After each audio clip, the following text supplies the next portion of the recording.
Bienvenidos al vuelo del cometa. Estamos en la segunda parte del monográfico de Clive Barker y nos acompaña en esta noche de cometa el señor Alberto Nieto, Hierofante Oscuro, el señor Alberto Martínez Carcedo, alias Nocturnis, y la codirectora del vuelo del cometa, Diana Soriano, responsable de Clive Barker. Y bueno, aquí vamos a... Responsable como tutora legal o qué. quizás, quién sabe. Está Y mayor, pero yo creo que todavía cavila. responsable de este monográfico, de Eso sí. darle forma, de hablar de uno de los maestros indiscutibles del terror contemporáneo. Clive Barker creo que tiene 70 años o por ahí, ¿no? O sea, es mayor, pero no tanto. No, no, realmente no es mayor. O sea, ahora ya podemos decir que no. Nació en el 52, Ujú. 70 añitos. Pues un chaval. 72 añitos cumple, porque no sé cuándo nació, creo que en verano. Es un hijo del verano. Muy bien, pues aquí vamos a Nada, hablar un 2 días poco. con pasado mañana tiene. Efectivamente, vamos a hablar un poquito de sus... Bueno, vamos a repasar lo que vimos en la primera parte. Hemos hablado de un poco de lo que sus orígenes, de su paso por la revista Fangoria, de su interés por la obra de Ramsey Campbell, uno de los autores del Círculo de Lovecraft, que por cierto está vivo todavía a día de hoy. Hemos hablado de, bueno, efectivamente, de datos biográficos que, por cierto, como apunte interesante, hay poca información biográfica porque es una persona muy prudente con la información que da en las entrevistas. De hecho, aunque hay muchas entrevistas y de hecho la mayor parte de la información la hemos extraído de ellas, la realidad es que en cuanto a su vida personal suele poner una barrera bastante grande.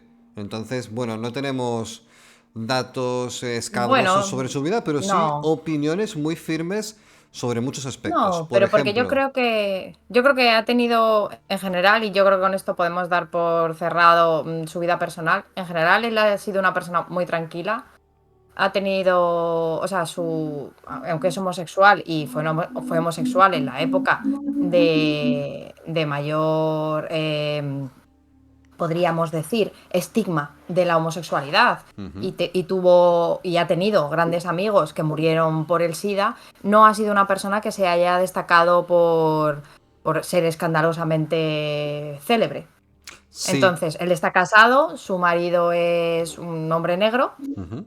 Y bueno, pues la verdad es que tiene una vida muy tranquila. Siempre se llevó bien con sus padres, incluso iban con él a los tours estos que hacía cuando iba a presentar libros. O sea que me refiero que yo creo que como ha sido una persona tranquila, que no ha ido a la isla esta del señor este que está tan de moda, Bueno, porque tendría caché, pues ujú. en fin, pues nada, que Sí, la realmente pues mayoría de tampoco se historias puede decir. que le han llevado a polémica han sido relacionadas con sus relatos y como le ha pasado a casi todos los escritores de terror en Estados Unidos, donde ya sabéis que no es difícil en el mundo anglosajón en general que aparezca polémica porque una historia es demasiado eh, grotesca o Enseña gore. demasiado, sí, Sí, podríamos o sea decir. que Mm. sí, sí, es eso que al final yo siempre que he leído alguna cosa más de que se criticaba su obra o de que él tenía que defenderse de algún tipo de acusación era porque sus historias eran demasiado truculentas, ¿no? Cosa que si escribes terror pues debería ser lo suyo, ¿no? Entiendo yo. Claro. Pasa que en el caso de Barker, y arrancamos ya con esta, un pistoletazo, la sexualidad está muy presente y eso suele ser mucho más incómodo que simplemente el monstruo que te viene a matar. Es como que, de hecho, el propio Mm. Barker cuando habla del monstruo lo expone como algo que de algún modo busca redención o con lo que se puede entablar una conversación o se puede pactar de algún modo. No es la criatura incognoscible, Lovecraftiana, que va más allá de todo, sino que muchas veces, y esto muchas veces lo ha dicho Diana, en la forma en la que percibe Barker el terror, es como que, como en Medium, perdón, no me sale el nombre de la ciudad. Medium, Miriam, sí. Efectivamente, es como un mundo alternativo, una sociedad que está establecida con criaturas que no querrías ver durante la luz del día. Dicho esto, si quieres, Diana, arrancamos ya con lo que tenemos. Bueno, aquí tenemos un montón de sí, información, así que, por favor, coge la batuta y llévanos. muy bien, agarraos bien. Bueno, en la primera parte de este monográfico os hablamos de que Campbell es una influencia clara en la vida de Barker, pero Nos preguntamos cómo llegó Barker a Campbell por primera vez. Pues muy fácil. Liverpool. Liverpool, aparte de a los Beatles, que parece que es lo único que tienen, pues es una ciudad para Barker claramente embrujada. No por los Beatles, por favor. Campbell fue a su escuela para dar una charla informal sobre el terror en el cine y en los medios impresos. La charla se llamaba ¿Por qué el horror?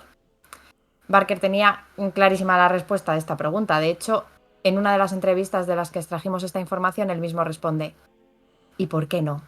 Pero claro, o sea, esto lo dice porque él estudió filosofía, aunque no era muy bueno en filosofía.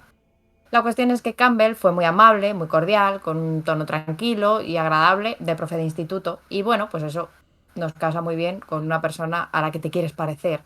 Mm. Un profe de instituto, genial. El auditorio se quedó impresionado con Campbell y Barker, entre ellos, pues enamoradísimo. No existía mucha diferencia de edad entre ellos. El propio Barker no aclara cuántos años hablamos, pero tampoco hemos encontrado la fecha de esta charla, o sea, no hay constancia.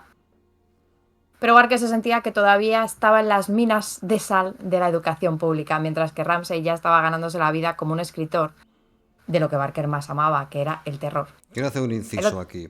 Sí, Y dime, esto dime. lo hablaba hoy con un colega del círculo que es director de cine. Y claro, yo le comentaba, es que a Barker, en la segunda película que hizo, le dieron nada más y nada menos que 11 millones de dólares para dirigir. Y creo que, si no recuerdo mal, fue la de Razas de Razas de Medianoche. noche. Razas de Noche. Siempre mezclo los nombres, se me va la pinza. Pero bueno, me entendéis. Claro, él me decía, es que ya no vivimos en esa época, ya no vivimos en los adelantos de Stephen King, en las películas dirigidas por gente que tenía millonadas, que tiraban prácticamente el dinero, era como, toma, aquí tienes, haz lo que quieras. Barker fue un verdadero privilegiado que se subió a un tren de producción de aquel entonces, diríamos casi en auge, y que a día de hoy no existe, porque cuando él dice que Campbell, con su juventud, ya vivía de lo que escribía, estaría muy bien preguntarle a la gente en España, tanto directores de cine como escritores, cuánta gente es capaz de vivir únicamente de lo que hace. Sí, Hierofanto Oscuro, que has levantado el dedito. Sí, que también es cierto que le fue muy bien al principio, pero ahí se quedó. Hizo sus 3 películas, participó en la producción de Hellraiser 2 y nunca más se supo a nivel cinematográfico, porque sí, se le daba dinero, pero no funcionaban bien. La Hellraiser un poco mejor, Razas de Noche medio medio y El Señor de las Ilusiones de aquella Amazing manera. Y de cagada. hecho, ¿eh? Amazing cagada. El Un A mí Señor me de poco. las gusta mucho, Ilusiones. luego hablaremos de ella. Wishmaster, me imagino que te refieres a Wishmaster, ¿no? Sí. Sí, No, Wishmaster efectivamente. es una mezcla de Hellraiser, pero sí que hay una que se llama El Señor de las Ilusiones, que adapta un relato de libros de sangre que se llama La Última Ilusión. Ah, vale. Vale, vale. Sí, no, yo Es una decía película. la que fue un batacazo Ah, tremendo sí, a lo fue mejor estoy Wishmaster. yo. Claro, Sí, pero estaré yo Wishmaster era confundiendo. un exploitation de Hellraiser. Sí, era un subproducto también ya de... Lo que pasa es que sí Sí, que tenía como todavía ese flow de videoclub chungo, ¿sabes? Yo sí, sí, creo. sí. A ver, a mí me gustan, pero Y... cuando piensas que las de Hellraiser son malas, trágate las de No, Wishmaster y pero verás lo que es de auténtica mierda. que si eras Sí, si eras efectivamente. frecuente, si frecuentabas videoclubs de ciertas épocas, pues eran pelis que siempre estaban ahí, ¿no? Y si salía algo Sí, te relacionado con llamaban. Clive Barker, era como, bueno, pues si no me he visto esta, me la veo igualmente, ¿no? Quiero saber qué se está haciendo en torno a la obra de este hombre, ¿no? Bueno, como Yo tema Sí, creo que de... además quien no eso. lo conozca era una copia tal cual, era Pero yo, una Dijin, que era pues un genio de la mitología islámica, ¿no? Ujú. Y era como que frotabas una especie de lámpara de Aladino, aparecía un demonio que te concedía los deseos y siempre salía mal. es Yo quiero recalcar, como la mano de mono, sí. sí, un Mm. poco la mano de mono. Quiero recalcar una escena, no me acuerdo si era en la 1, en la 2 o en la 3, en la que estaba en la cárcel concediendo deseos, claro, ahí la gente tiene muchos deseos. Y uno de los presos pidió que su abogado, quiero que mi abogado le den por el culo. No, se joda, quiero que mi abogado se joda. Entonces había un momento en que el abogado, las piernas se le iban para atrás y se penetraba a sí mismo, entonces tú veías los talones del abogado a nivel de las orejas haciendo un vaivén. Vale, pero una Y volvemos a pregunta. Cliff Barker. Sí, por favor, vamos a volver a Cliff Barker después de este momento, porque habéis hablado sobre las secuelas de Hellraiser y tenemos en este programa, vamos a ver si podemos llegar a la opinión que el propio Cliff Barker tiene de las secuelas que se hicieron sobre esta saga. Pero, Diana, por favor, adelante. Sí. Bueno, pues como os estábamos contando, aquí encuentra uno de los primeros elementos disonantes. Encontramos uno de los primeros elementos disonantes en la vida De Baker. Barker. Sí, Barker. Cliff Barker. Barker. Bueno, en fin. Dilo como Aunque quieras. Ramsay hablaba del terror con pasión y Barker quería seguir este camino, hablamos de una época y quizás esto de algún modo persista, donde el terror es un género tristemente de segunda. Persiste. Créeme que persiste. Sí, por muy orgullosos que nos sintamos de las grandes historias de terror que escribimos, siempre existe un clasismo cultural que sitúa el terror como algo relativamente menor ante otros géneros con mayor audiencia, y esto lo vamos a analizar un poquito más adelante con la opinión de Barker. Barker se sentía con un ojo en Oxford para ponerse a estudiar y otro en Poe, que había demostrado que el terror puede ser una cumbre literaria. Ya sabemos cómo amamos a Poe en este taller, en este podcast, perdón. Tenía dudas, pero Poe consiguió demostrar que la ficción de terror podía ser producida con tanta perspicacia estética como cualquier otro género Buah, esa parte me literario. encanta, tío. Me encanta porque es tal cual. La perspicacia estética de cómo Barker dice, a ver, es verdad que el terror está menospreciado porque aparte se suele emplear de forma un poco baratuna en ocasiones. Hay mucho exploitation de terror. Pero cuando está utilizado con la pluma de un Poe, bueno, es que te abre una dimensión totalmente diferente. Un caso Valdemar es increíble. Es que me vuela la puta cabeza. O incluso El barril del amontillado, que es un cuento que se mueve entre las aguas de casi del thriller con el terror, pero que es más inquietante por la atmósfera que por lo que realmente se enseña. Es un cuento que sugiere muchísimo. Claro, te Claro, enamoras de esto. claro, yo creo que ese cuento es como la crónica de una muerte anunciada, y que eso Barker también lo trabaja mucho, porque tú al final, en muchos de los relatos que puedes leer de él, tú sabes cómo va a acabar esto, sabes que va a acabar mal. No sabes exactamente cómo, ni cómo te va a saltar, porque al final esa es la sorpresa, ¿no? Contar lo mismo, pero de una manera diferente. Ujú. Pero sabes dónde vamos, sabes, sí, siempre lo sabes. Bueno, sobre el tema de la universidad y el tema de los estudios, que fue un melón en la vida de Barker, porque su padre dejó de estudiar a los 14 años, recibió una educación muy formal y muy estricta para que no se viera en la misma situación. Estamos hablando de los años 50 en Reino Unido. Pues nos podemos hacer una idea. Luego lo veremos un poquito más adelante también en profundidad, a ver qué pasaba por allí en esos años. Querían que se formase, eso sí. No cualquier estudio valía. Por ejemplo, sus padres consideraban que la escuela de arte era un antro de decadencia y depravación. Normal. Efectivamente, toda la razón. Y, Con lo y que no a contaban, mucha honra. ¿Qué pasa? hombre, por Efectivamente. O favor, sea, que decir, dignidad que no falte. con lo que no contaban es que Barker quería ir a esa carrera porque la decadencia y la depravación era precisamente lo que la atraían. Como respuesta a su decisión, sus padres dijeron: deberías ir a la universidad, donde puedas estudiar algo que sea útil y en lo que hagas fortuna. Así que Barker se puso lo bueno, me encanta, y dijo: ok, pues voy a estudiar filosofía, que se me da como el ojete, y fue a la Universidad de Liverpool, donde cursó filosofía. Ujú. Escribía obras de teatro, tenía su propia compañía teatral y no tenía demasiados deseos de estudiar ni de ir a clase. De hecho, nos esconde un ápice. La academia y todo lo que implican le provocaban náuseas, y siempre lo han hecho. Bueno, infancia y primeros años, cómo un autor crece en el género de terror. Barker tuvo una educación muy normal, sin embargo, su mayor miedo era ser asesinado. No dejemos de recordar que vivía en los años 50 y que su abuela era irlandesa. Su abuela era una cabrona, lo digo ya. Era una cabrona que flipáis. Ahora veréis por qué. Era irlandesa, es que no se puede catalogar a los irlandeses con la misma Vaya manera por que, Dios. que a los demás. No, no, no, no. Pero vamos, que, en fin. O sea, sigamos. Era una mujer de una imaginación más bien siniestra. Perdona, era irlandesa. Esto es una redundancia. No, no, no, no. No paraba de hablar de cosas espeluznantes y terroríficas. Era irlandesa. No es que la mujer le contase estas historias a los críos, pero claro, era una cosa que se respiraba en el ambiente. No se lo contaba a su nieto, pero me daba igual si los niños estaban por allí, ella contaba sus movidillas. Por esta razón, desde pequeño, Barker tuvo la percepción clara de que el mundo era un lugar peligroso.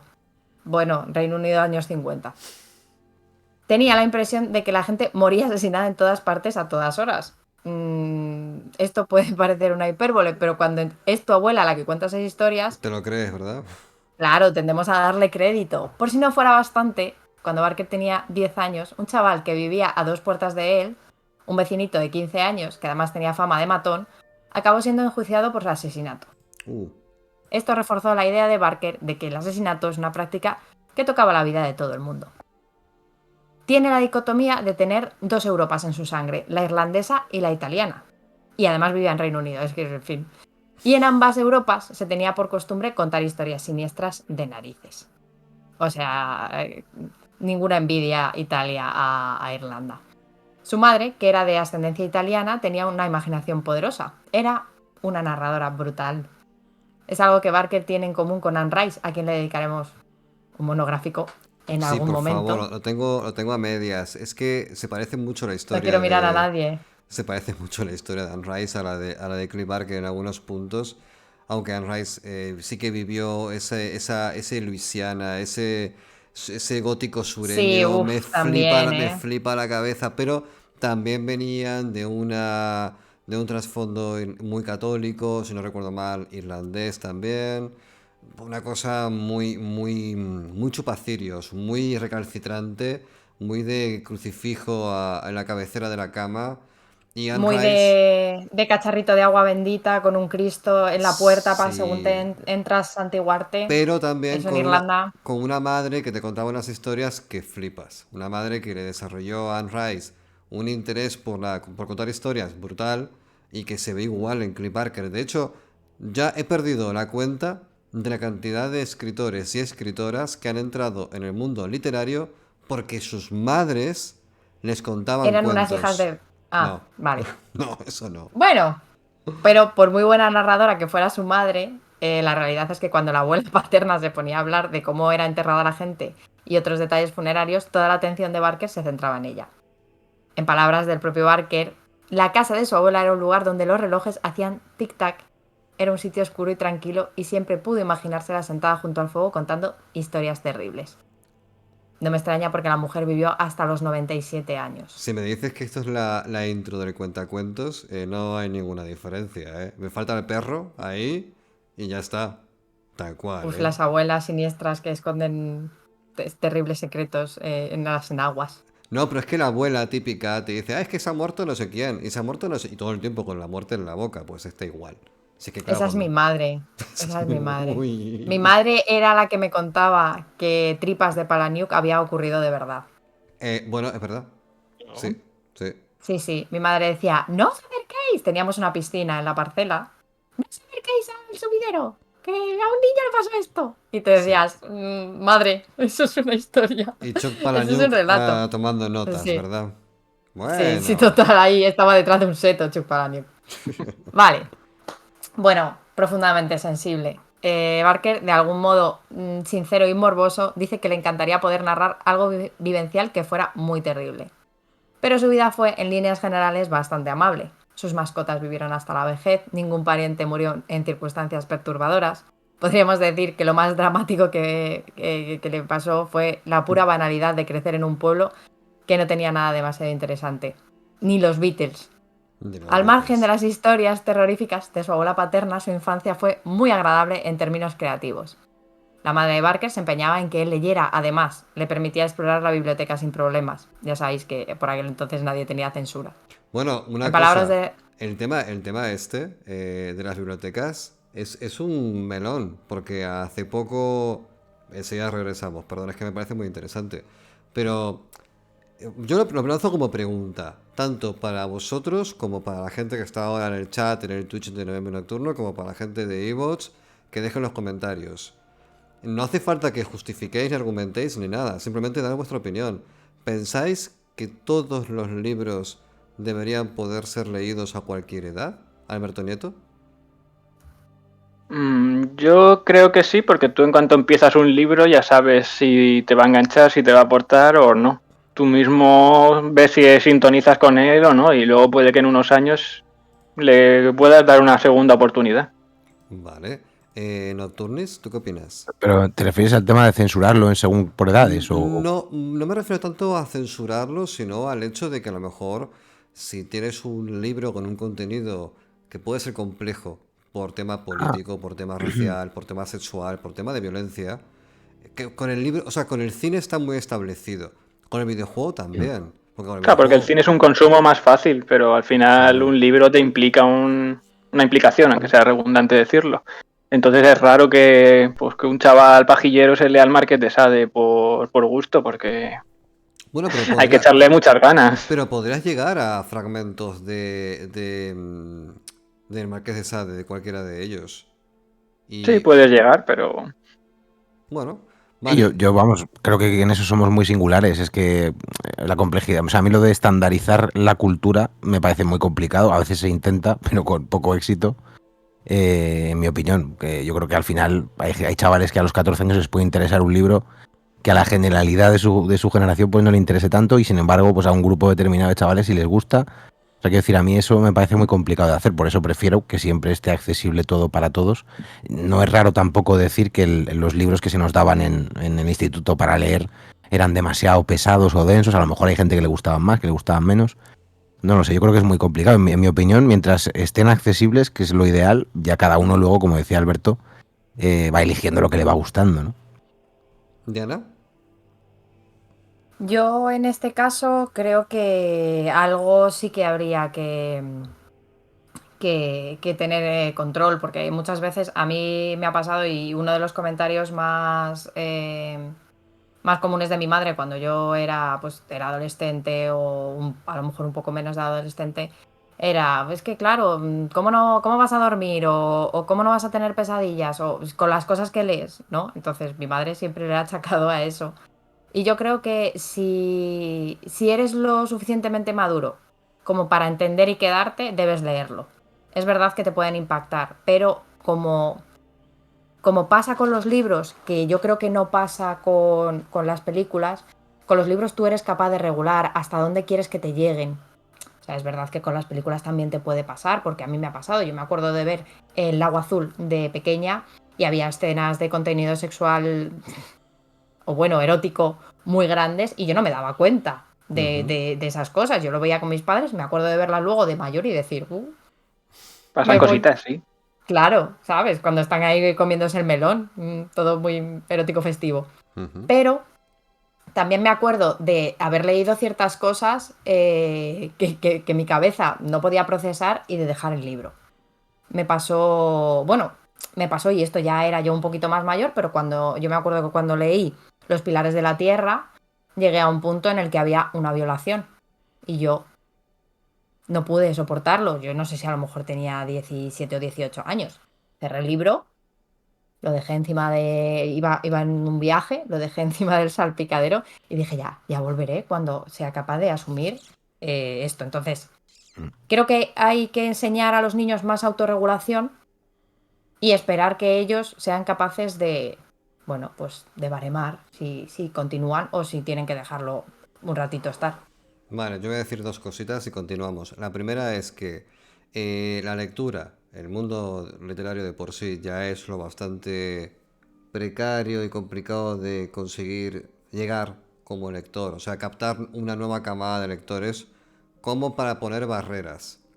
Sí que es verdad que en el entorno de la educación reglada, sí que no me mola la idea de poner libros con un sesgo político. Quiero decir, creo que leer a los clásicos o leer ejemplos de literatura a día de hoy, no sé, voy a poner un ejemplo a voleo, Sanderson. O Panza de Burro, de Barrett, por ejemplo, de Terrell Barrett. Me parece genial. Pero, o si no, por ejemplo, La Rebelión en la Granja de Orwell, para desarrollar el pensamiento crítico. Me parece súper bien. Pero cuando se empieza a, de algún modo, en la educación reglada, a politizar en un sentido o en otro, ¿eh? Hablo de todas las direcciones, a mí no me mola, no me gusta.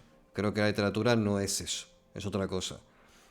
Pero, y con esto cierro, creo que a día de hoy no existe esto en la literatura, porque por ejemplo en los videojuegos empezó a generar un tema de la segmentación por edad a partir de grandes escándalos, que estuvo involucrado gente de Washington, pasó lo de Columbine, salió Mortal Kombat 1, digamos que hubo una serie de fenómenos en los cuales el videojuego dejó de ser una cosa para niños y comenzó a ser algo que los niños no debían ver tan fácilmente. Con el cine fue incluso anterior, porque es manifiesto, todo lo visual es información fácil de procesar.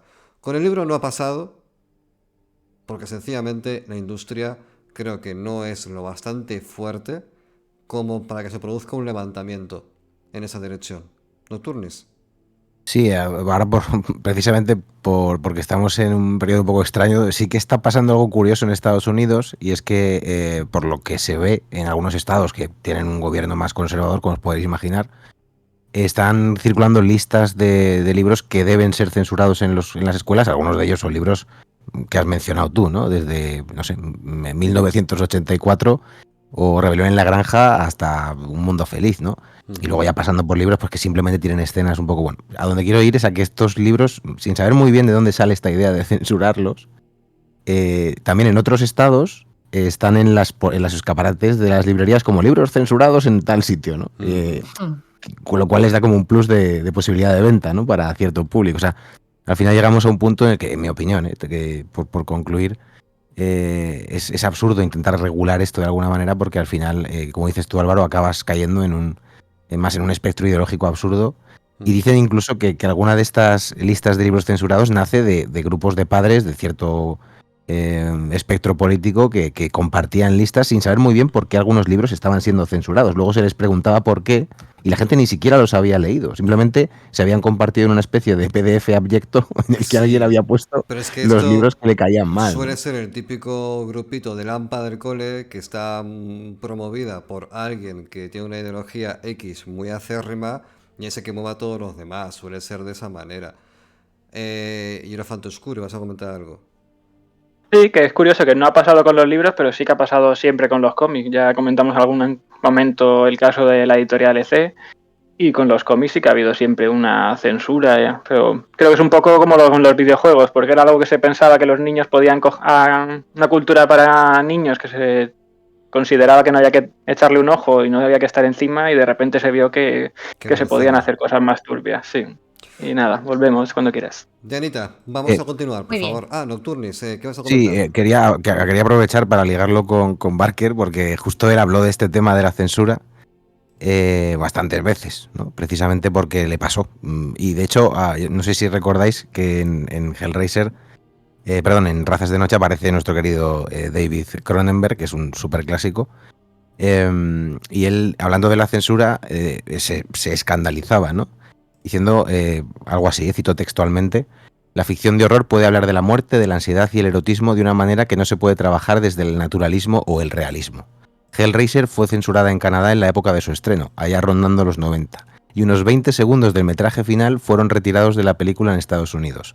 Al abordar el tema de la censura, Barker siempre recurría al sentido metafórico de sus historias e imágenes y decía que en Canadá existen, tras estas censuras, lo que se llama un sentido muy concreto de la dignidad del cuerpo humano. Algo así como que este no debería ser transformado o desfigurado en una película. Pero algunas de las escenas favoritas de Barker, en las películas de terror que él solía ver, tienen transformaciones, desfiguraciones, y en sus propias películas evidentemente también. Gente que se transforma en murciélagos, hombres lobo, fantasmas, en referencia de todos en el cine clásico de terror. Y una de las cosas más fascinantes es que uno de los más grandes directores de cine del terror del mundo, esto sí son palabras de Barker, es David Cronenberg, que es canadiense, el cabrón. Lo decía como, le han censurado en Canadá a este hombre que es canadiense, ¿sabes? Ya. Pero bueno, solo por añadir eso y ya volver a dirigir el debate hacia Barker. Pues Pues sí, vamos a continuar por la parte de la biblioteca en la que Barker se sentía sí, sí, libre. sí. En palabras del propio Barker, decía, supongo que para los niños imaginativos la privación no está en casa, sino en la escuela. En esa biblioteca que él llamaba hogar, Barker sentía que el mundo se dividía entre lo real y lo irreal. Ahí leyó sobre el Producto Interior Bruto de Chile, no por qué, sobre cómo se diseccionaban seres vivos y del sentido de la metáfora. Sigo no he salido del Producto Interior Bruto de Te has Chile. quedado ahí, ¿no? En los Atrapada. 50, cuidado. ¿Dónde estábamos? Bueno, a través de los libros descubrió el mundo y aprendió a enamorarse de cosas de las que muchas personas se avergüenzan, pero él no. Sobre sus padres, muy breve. Bueno, el propio Barker dijo que están bastante perdidos con lo que hace. Diría que dulce y agradablemente perdidos. Nunca han leído sus libros y si alguna vez lo han intentado, no han podido con ello. Su padre, más que su madre, que quizás pasa ya, dijo, bueno, pues le quiero como es. Y quiero seguir queriéndole. Nunca han podido entrar en lo que hace. No lo entienden porque no es algo realista, ¿no? Volvemos a lo mismo. El terror, al final, para Barker es una alegoría de muchas cosas, pero hay gente que no puede entrar en eso. Supongo que por imaginación. Bueno, antes hemos hablado de los Beatles, no, de Liverpool, del Reino Unido. Barker creció en la Inglaterra de los años 50, 60 y 70 y vamos a hablar un poco del contexto histórico. Final de la Segunda Guerra Mundial, abandono de las colonias de Asia y el Caribe por parte del Reino Unido, inmigración procedente de esas colonias por la falta de mano de obra en las islas, lo que llamaban los problemas. Estos es que me encantan los ingleses, joder. Que se estaban desarrollando en Irlanda. Los problemas que se desarrollaban en Irlanda, ¿eh? Ojo, ¿eh? Pues que Ojo. coman bollos. El gobierno conservador de Margaret Thatcher, wow. Y como colofón, el auge de la música punk en el país. El do-it-yourself de la música y el arte contribuyeron al desarrollo de Barker con cierto grado de rebeldía y justifica claramente la violencia que se respiraba en el país. Y un poquito también el body horror. Bueno, aquí tenemos un apunte de nuestro hierofante oscuro. Sí, yo quería hablar de que ha habido una retroalimentación con el contexto punk, porque la estética de los cenobitas o del resto de personajes de las películas de Cliff Barker hace una clara alusión a los Letterboy extremo, a los clubes de sadomaso que él frecuentaba en aquella época. Y además su imaginario ha servido de inspiración a la cultura gótica y dark desde los inicios. Un ejemplo es el padre del metal Ozzy Osbourne, que le dedicó un temazo titulado Hellraiser, que llegó a versionar los mismísimos Motorhead. En el horror punk tenemos temas como el de Army of the Cenobites de los Crimson Ghost. Hay un grupo de Psychobilly que directamente se llama Cenobites. Y luego quería destacar un temazo de Aborted, una banda de Brutal Death, que se llama Cenobites también. Iba a ponerlo, pero como Álvaro está en ese punto de eso es ruido, nene. No, He dejado aquí la letra. no. Eso es ruido, nene, no. Escucha buena cosa. Yo me remito al final de Libros Prohibidos 2, donde, bueno, yo lo dejo ahí. Libros Prohibidos, segunda parte. La parte de este cabrón, cuando se pone a contar toda la movida, escuchadle y decidme si no es ruido o no. Yo lo dejo ahí. Bueno, el grupo se llama White Noise, ¿no? White Noise. Sí, White Noise, sí. Vale, y he dejado aquí la letra de la canción, si nos la puede leer Nocturnis. Y quien quiera escucharla en YouTube, ya que Álvaro no la quiere poner, pues ahí la tenéis. ¿La leemos ahora? Sí, adelante. Sí, tranquilo. Es el que se inicia con tenemos lugares para mostrarte. Sí. Esto empieza Buen bien. principio, buen principio. Vamos allá, amigos. Dice así.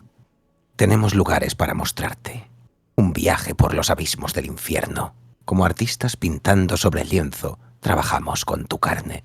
Destrozaremos tu alma, oh dulce serenata de tortura, mientras el placer y el dolor se unen, nos convertimos en uno. Cenobita. Arrancando la carne del hueso nacen los deseos, los espasmos de los orgasmos descontrolados. La cosecha ha comenzado. A través del dolor y el sufrimiento me corro. Tormento dentado divino, mientras el cielo y el infierno se unen, destrozaremos tu alma. Oh, bendito sea este momento, temblando tan serpenteante, nos convertimos en uno. Cenobita. Oh, deliciosa tortura, estas pequeñas muertes, con ganchos y cadenas destrozadas, estas pequeñas muertes son mera obra de arte. Cenobitas, exploradores de la carne, cenobitas, los miserables muertos vivientes, emisarios del infierno, practicantes del tormento eterno. A través de carne y hueso tu vida te abandona. Las necesidades sádicas renacen. Tenemos eternidad para conocer tu carne, porque somos muerte, tormento cerrado y divino. Oh, bendito sea este momento. Buscador infernal, ven a por nosotros. Sigue las líneas que fueron escritas con sangre. No tenemos más sorpresas. Tenemos la eternidad para conocer tu carne. Madre mía, Bueno. body horror poético. Garcilaso Sí, de la cuando- Vega hardcore, ¿eh? Sí. Cuando escuchéis la canción está en inglés, pero bueno, podría estar cantada en lengua de Mordor y nadie se daría cuenta. Genial, me parece fantástico. Quiero que sepáis que mientras estaba leyendo esto Nocturnis he tenido pensamientos intrusivos de ese capítulo de Ricky Morty. Es Ricky Morty que aparece por ahí. Los Sí, cenobitas. hay cenobitas. Qué grande es ese Y hay capítulo. un capítulo de Ricky Mortis, ya que hablamos del universo Cronenberg.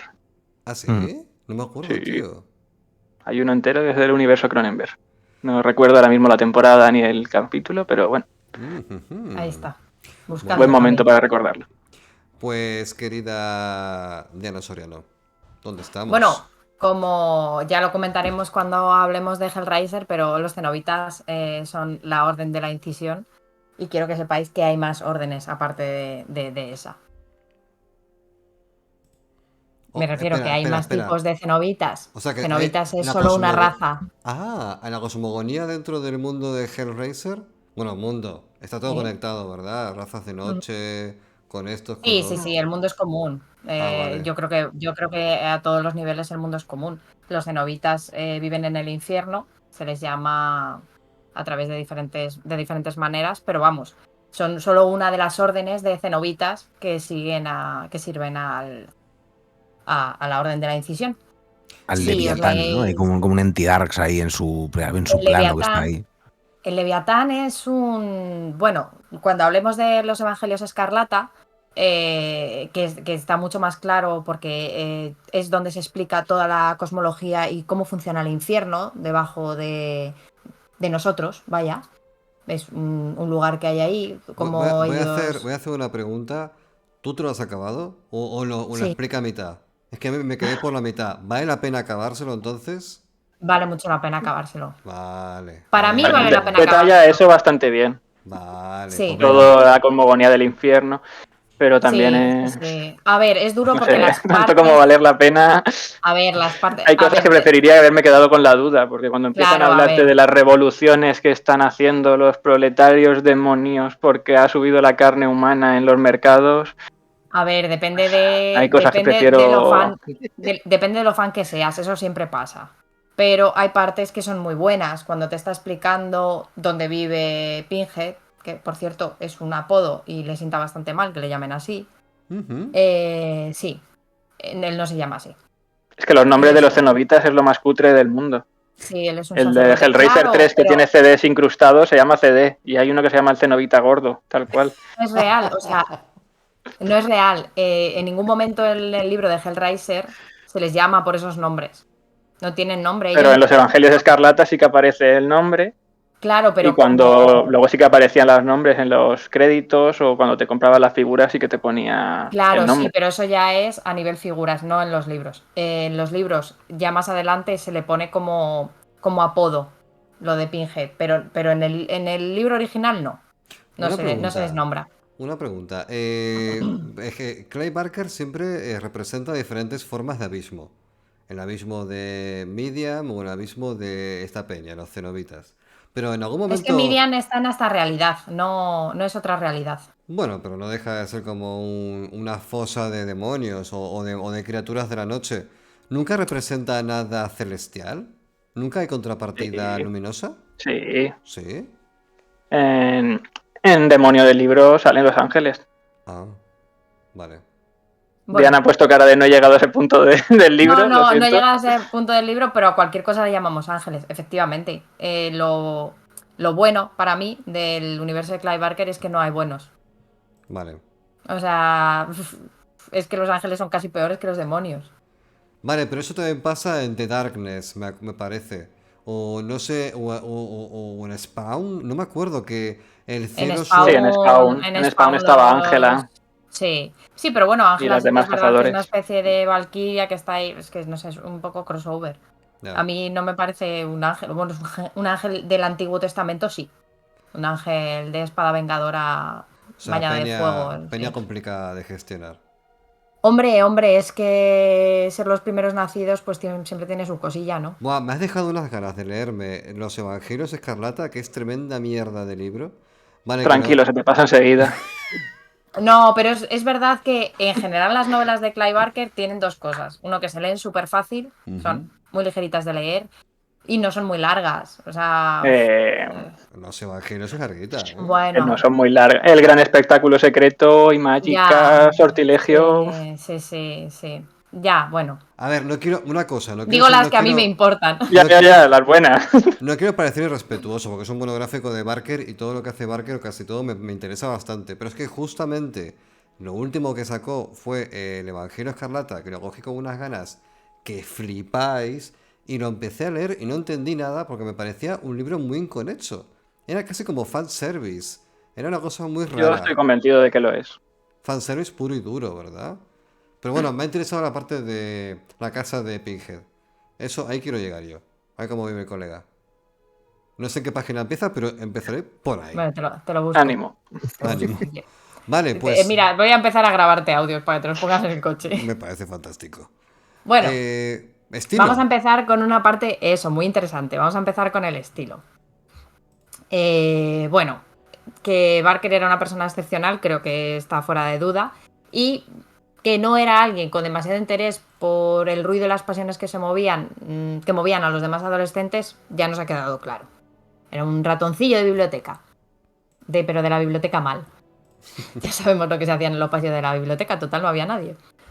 Barker recuerda que vio Sea pasar a los cruising. Beatles. Bueno, no hacía falta, si se había entendido. Bueno, recuerda que vio pasar a los Beatles en un coche y le dio igual. Total, eran de Liverpool, por dónde iban a pasar. Yo lo siento con esto de los Beatles, pero es que estuve 15 días en Liverpool y acabé.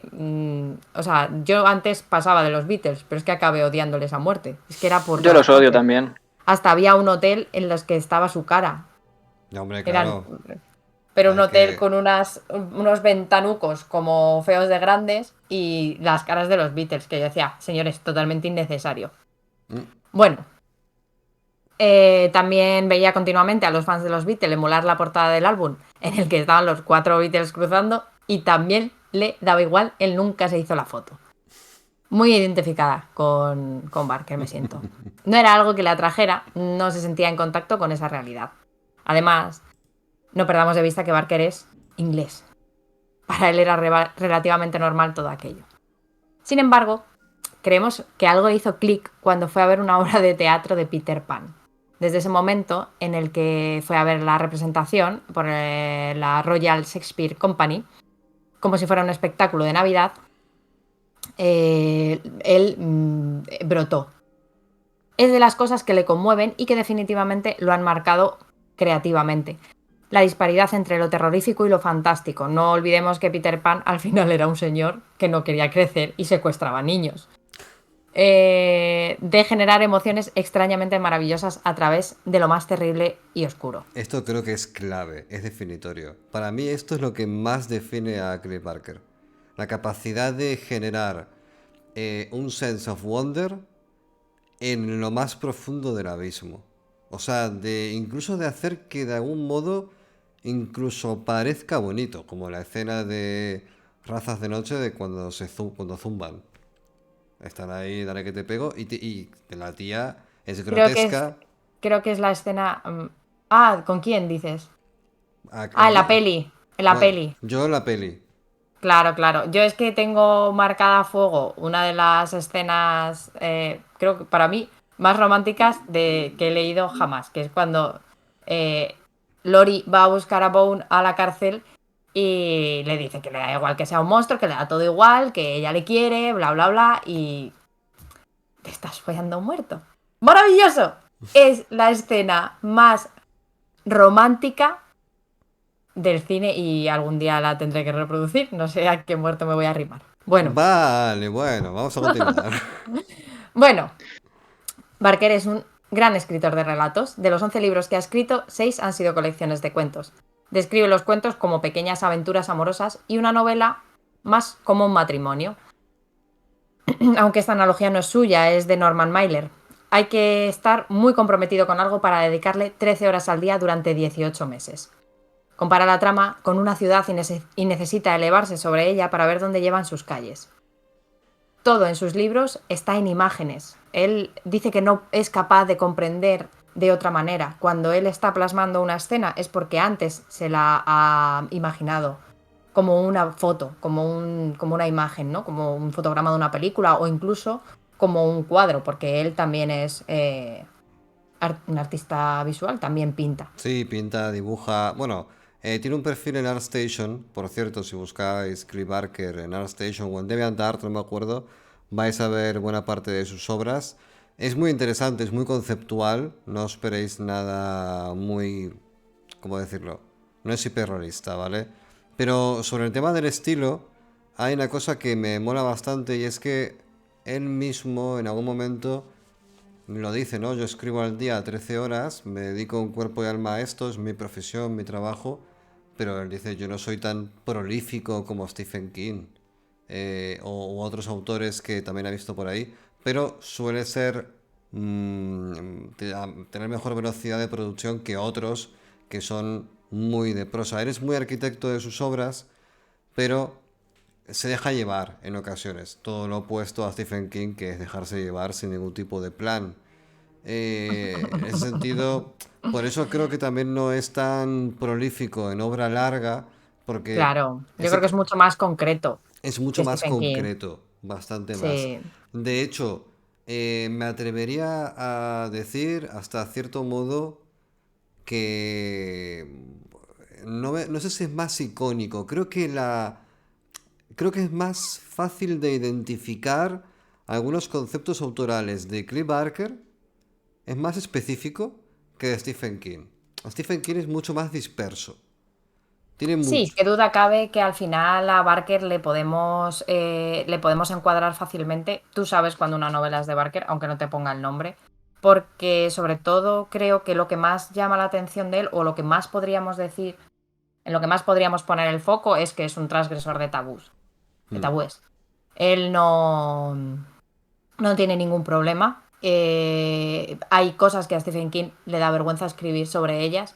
Y yo creo que al final lo más reseñable de Clive Barker es que no le da vergüenza nada. Ya. Es que él está esperando todavía avergonzarse de algo de lo que ha escrito. Se está buscando las vueltas. Lo hace más interesante desde cierto punto de vista. Lo acerca un poco más a Chuck Palahniuk Sí, que a otra cosa.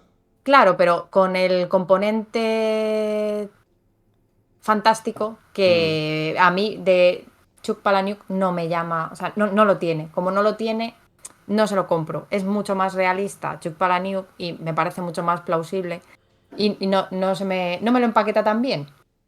Mm. Dime. Hierofanto oscuro. Sí, que Chick Palahniuk también hay algunos giros a veces sobrenaturales. Lo que pasa es que te sorprenden y no te los ves llegar hasta el final de la novela, pero en algunas de repente te sorprende, como en Rand o en Nana, por ejemplo. Cuando hagamos el Mira. monográfico de Chuck Palahniuk, que vas Hablaremos más de a esto. encabezar tú seguramente, nos meteremos en harina bastante. Tengo unas ganas de hablar del tío ese. La vida de Palahniuk es la hostia. Es la vida Wow. de basura blanca, de caravana de manual.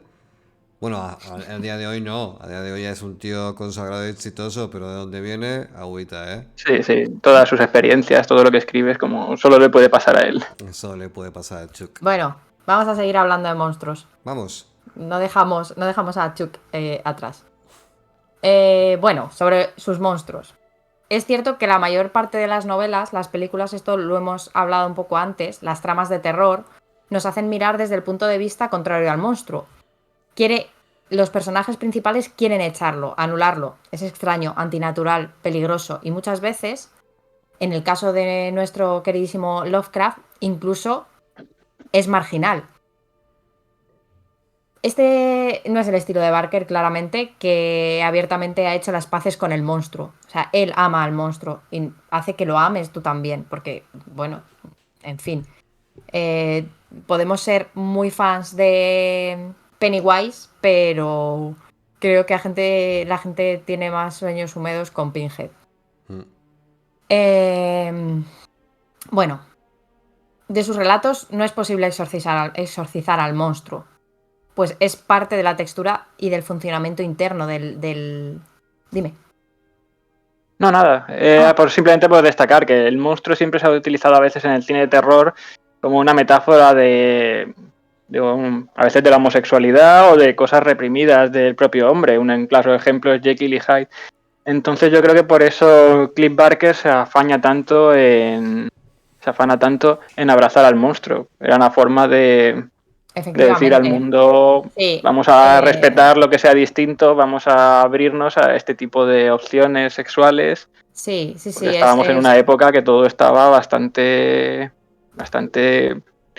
no me gusta la palabra, pero vamos, era heteronormativo. Sí, mal visto, claro. Al final, bueno, venimos de la realidad que venimos, e incluso hay gente a día de hoy que estamos en el siglo XXI, pues que lo sigue viendo mal. Pues señores, no sé ya qué decirles. Bueno. Hay un libro sobre cine que se llama Horror Queer que habla bastante sobre el tema del monstruo en el cine y sobre la influencia de Barker. Sí.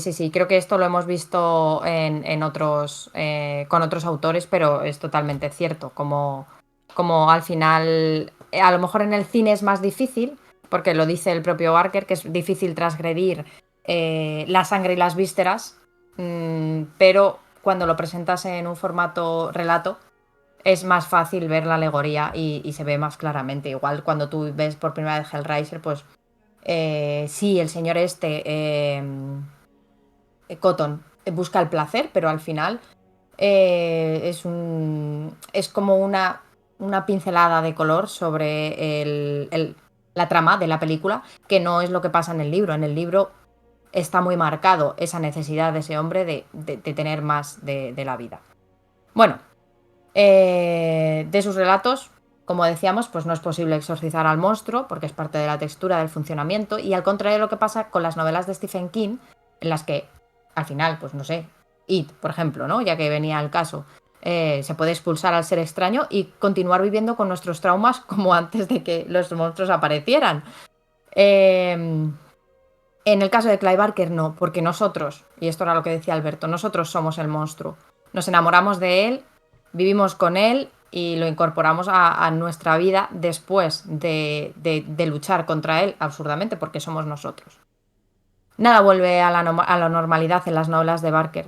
El mundo se transforma, el velo se rompe y aquí te lo hemos presentado.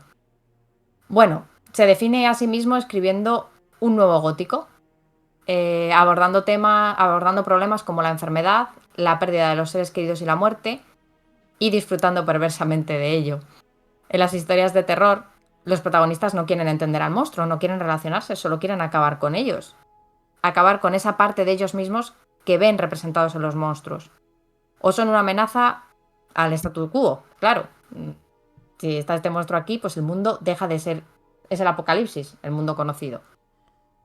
Pero los protagonistas de los relatos de Barker, y esto es una de las cosas que a mí más me gusta y quiero que hablemos de ello, son soñadores. Personas perdidas, que no se sienten a gusto con la normalidad, que no quieren cocinar ni doblar la ropa. Dice esto que es un motivo para que sus personajes sean muchas veces femeninos.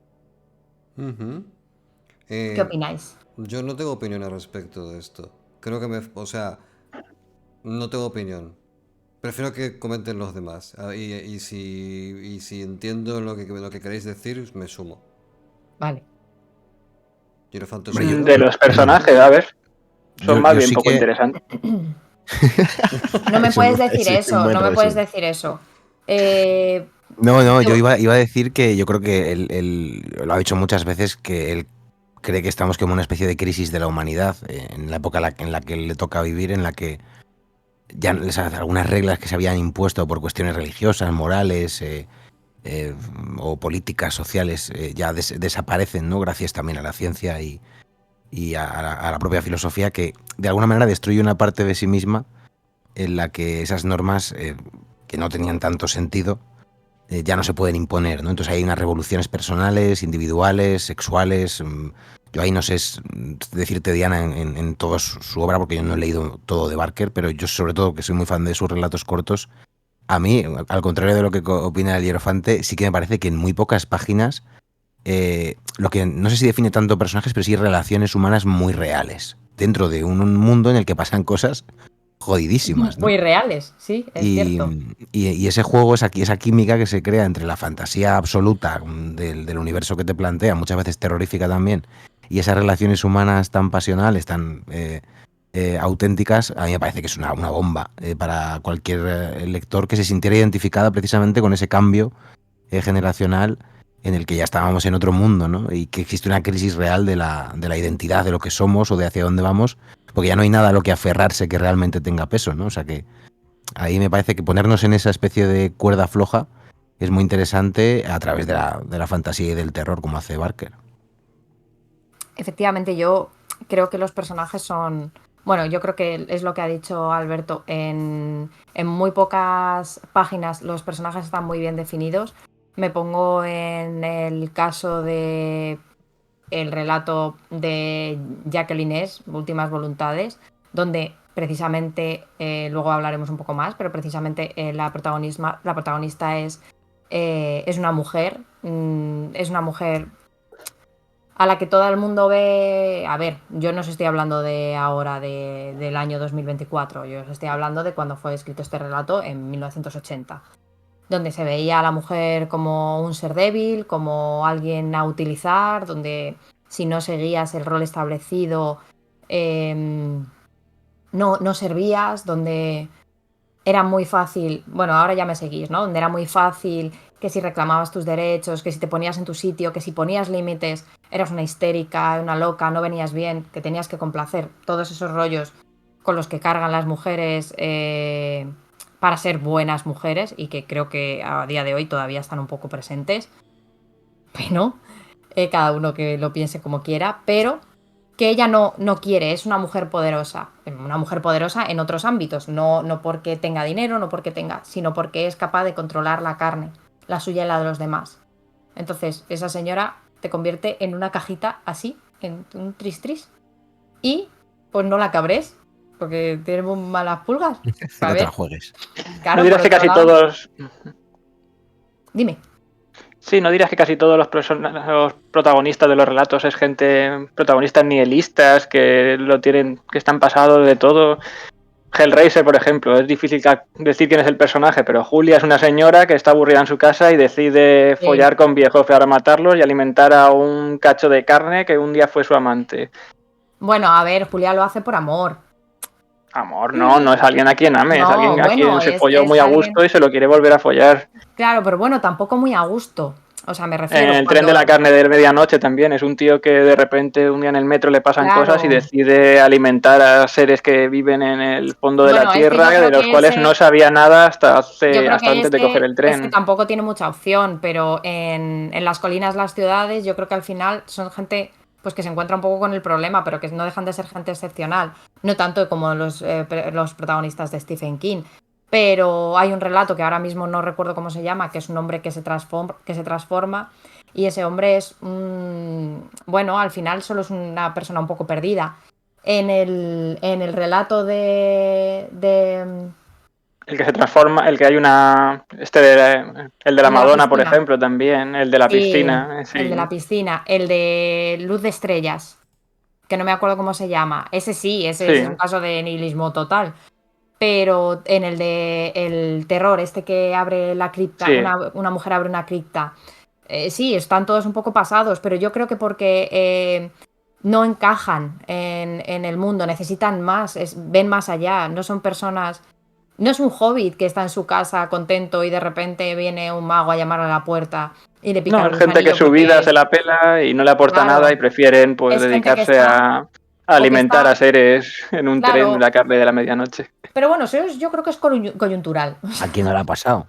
Claro, o Claro. sea, ¿quién nos ha encontrado unos extraterrestres ahí metidos en el subsuelo y ha dicho, "Pues, ¿qué tenéis? Esta gente estará Pero pasando hambre. a mí Os sí me traigo parece un kebab". que el tío plantea cuestiones que, joder, o sea, al final son más de una crisis de su generación, ¿no? No sé si tanto o sea, si le da esa complejidad luego a los personajes, porque a lo mejor no los elabora demasiado, ¿no?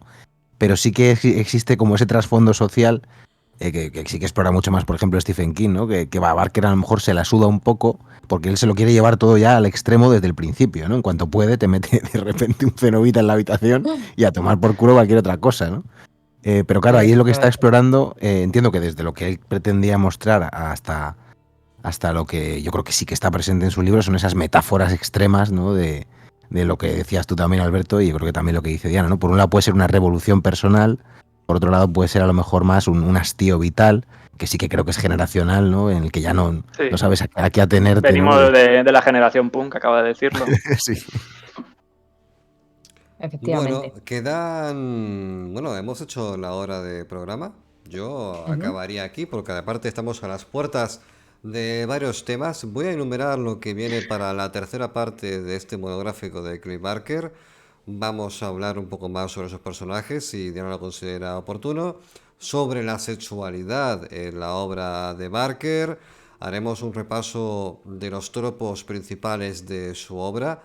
Hablaremos sobre las adaptaciones cinematográficas y de su trabajo como director y también de la muy polémica opinión que tiene sobre el franquiciado que se montó a partir de Hellraiser y la manifiesta calidad descendente de cada una de las secuelas, y nos meteremos un poco más en profundidad con los libros de sangre, las obras principales como puede ser la propia Hellraiser y por supuesto salpimentado con la presencia de las películas, porque aquí lo que hemos estado haciendo todo el tiempo es pivotar entre el Clive Barker director de cine con el Clive Barker escritor, porque es una figura tremendamente polifacética, pero no hay que olvidar que también hay un Clive Barker de los videojuegos, que además los videojuegos en los que ha contribuido no son videojuegos del montón, son auténticas obras maestras. Bueno, a lo mejor con Jericho me estoy pasando, es un juego muy notable. A lo mejor no es una obra maestra, pero es un juego muy bueno. Pero Undying es una obra maestra. Y aquí estoy yo, uno para uno, sin camisa, nos matamos en el descampado. A ver quién me hace cambiar de opinión. El Undying es una obra maestra. Así que... Yo solo puedo darte la razón, la verdad. Bueno, pues me alegra que me lo digas, así no tenemos que pegarnos. Vamos a cerrar esta segunda parte del monográfico de Clive Barker. Querido Hierofanto Oscuro, ha sido un verdadero placer. ¿Quieres cerrar con alguna frase especial? ¿Con alguna opinión sobre... Está buscando, mira, en su archivo, en su libro de perversiones, está buscando. A ver, dejo que busque. Sí, yo quería pedir perdón por haberme perdido la mitad del programa anterior. En este, pues me he decidido sondarme con un sacacorchos para no tener que levantarme de la silla en ningún momento. Y cuando lo estaba escuchando... Tengo que decir que sabe hacerlo. Sí. Y muy bien. Perdón. Y muy bien. No pica ni y nada, cuando os estaba escuchando hablabais de cuál fue vuestro encuentro con Clive Barker. Y mi primer contacto con él fue la portada de Hellraiser. Estábamos en un Carrefour, en un centro comercial, y yo le dije a mi madre, cómprame esto. La respuesta evidentemente fue no. Fue amor a primera vista. ¡Madre! Sí. Y madre dijo... ¿Sabes contar? Había que probar. Por suerte llegó internet y descendí con él a los infiernos y a los abismos del placer y el dolor. A nivel literario me empecé a leer los libros de sangre y de hecho los acabé hace relativamente poco, porque sabía que en algún momento se tenían que acabar y no deseaba que llegara ese momento. Como cuando bajas el ritmo para retrasar un poco el orgasmo. Sí. Vale, venga. Porque lo malo de los buenos libros es que en algún momento se acaban. Y aquí estamos pues para seguir eyaculando flujos y hablando de la vida y obra de Clive Barker en el próximo programa. Me encanta porque siempre das color, alegría y un montón No decepcionas, de joder, tecnologías Alberto. sexuales. Me no encanta. Decepcionas nunca. Quiero que sepáis, voy a aprovechar este momento siempre que yo conocí a Alberto Nieto, alias el Hierofanto Oscuro, con un cuento, el uno que subió de el aliento... ¿Por qué el aliento de mi madre huele a polla de perro? A polla de perro. A partir de ese momento yo dije, yo quiero estar siempre cerca de esta persona. Así, es un relato entrañable. Así, el día que lo detengan, puedo salir en todos los periódicos diciendo yo lo conocí. Siempre saludaba. Bueno, No parecía una persona extraña, bizarra, en absoluto. Bueno, violenta. Te no. queremos. Nocturnis, un verdadero placer. ¿Quieres comentar algo para cerrar esta parte de No, Clive Barker? nada más, un privilegio haber compartido esta charla y nada, que estaremos, espero, en las siguientes. Sí, es que este hombre es un maestro, qué duda cabe. Mm. Así que yo espero que le dediquemos más de un programa todavía. Sí, porque hay mucha información. Aparte, hay mucha más información que añadir a lo que tenemos ya preparado. Es un monográfico bastante compacto y está sustancioso, ¿eh? Sí, Diana, sí, está sustancioso. escucha, y más que lo va a estar. Está contundente. Es que es como una amenaza total, ¿eh? Pues nada, Vale. Por mi cerramos ya. parte, si quiere Alberto leer esta parte de Abarat que le he puesto, pues cerramos. Pues Nocturnis, te acaban de dar tarea. En Bueno, la voy a ello. escaleta tienes ahí un trozo de ¿Puedes carroña. ver a dónde estoy yo? Sí, estoy. Ah, genial. Tengo el fragmento. ¿Queríais decir algo más o ya despedimos ya No. No, entonces? podemos despedir ya. Pues dice así. Durante los muchos años que había servido a Christopher Carroña, Mendelssohn Shape se había aprendido muy bien la geografía de la 12ª torre de la isla de Gorgosium. Sabía moverse por las cocinas y las salas adivinatorias. Sabía moverse a través de las criptas y la capilla negra y las salas de las lágrimas. Pero ese día, cuando volvió a la torre con la noticia de que lo había perdido todo, la llave, las fechorías y su cómplice en el robo, la chica llamada Candy, el necio Nau, sirviente de Carroña, le dijo que debía presentarse en una sala en la que no había estado nunca, la gran biblioteca, cerca de la cima de la torre. Buenas noches, amigas. Adiós. Adeu.